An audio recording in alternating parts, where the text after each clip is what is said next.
Threats of violent terrorism motivated by ideological or political views are unacceptable. I like the fact that, we're starting to at least open up our eyes and, look around a little bit and make sure that we're safe. Well, I'm glad they found him. It's disturbing to think that could happen in our community. Protecting our community against acts of terrorism and violence remains the single highest priority of the Department of Justice and the United States Attorney's Office. A plot to blow up a bridge in Northeast Ohio thwarted by the FBI. Now, 5 men are in custody tonight. Good evening, I'm Lee Jordan. And I'm Leon Bibb. The terror plot arrest still stunning many this night. Federal agents arrested 5 men last night. Douglas Wright, Brandon Baxter, Anthony Hain, Connor Stevens, and Joshua Stefford.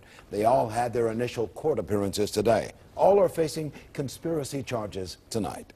That after investigators say they worked together on a number of plots, both locally and nationally over the last several months, including setting off smoke bombs on the Veterans Memorial Bridge, knocking down bank signs in Cleveland, and even disrupting both political conventions before finally working on that plan to blow up the Route 82 bridge over the Cuyahoga Valley National Park. News Channel 5 has been working every angle of this story today. Paul Kiska tells us how the FBI made the bust. Sarah Buddison takes a closer look at who these suspects are. Tracy Carlos talked to folks who live near the bridge. And Joe Paganakis tells us if we are prepared for an attack like this.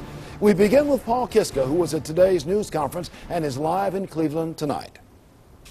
Well, Leon, these defendants thought they could interrupt the financial institutions they had an axe to grind with by interrupting interstate commerce. That's why they targeted such a busy bridge, 14,000 vehicles a day. Last night, 9 o'clock, these defendants thought they could blow up that bridge with remote access by dialing a cell phone number that would activate those devices that they placed at the base of that bridge. Fortunately, it didn't go as they had planned. The defendants went to a hotel room to purchase what they thought were C4 plastic explosive devices. The defendants tried to rile up the Occupy Cleveland protesters last October, but a source went to the FBI saying the men, who are self-proclaimed anarchists, were actually planning an attack in Cleveland because they were angry with financial institutions. The source and undercover FBI agents met the defendants at a local hotel where the defendants bought what they thought were 2 bombs. 9 o'clock last night in stormy weather, the defendants placed the devices at the base of the Brecksville-Northfield high-level bridge along Route 82.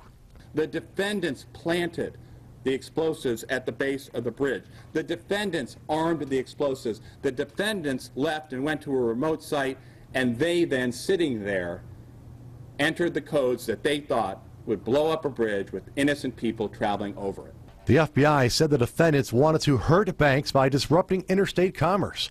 One of the defendants' other brainstorm ideas included wearing a suicide bomb to blow up the Justice Center. But 26-year-old Douglas Wright joked he would have to be very drunk.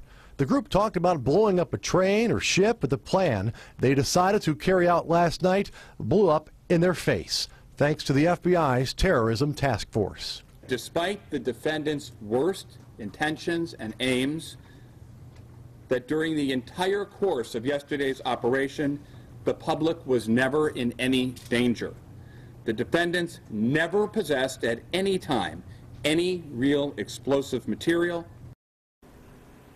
And in the last 24 hours leading up to last night's bomb plot, these defendants were still talking about using a car bomb to blow up the Justice Center in downtown Cleveland. These 5 defendants are due back in federal court on Monday for a preliminary hearing. Live from the FBI headquarters in Cleveland tonight, Paul Kiska, News Channel 5. More to come, certainly. Many thanks, Paul.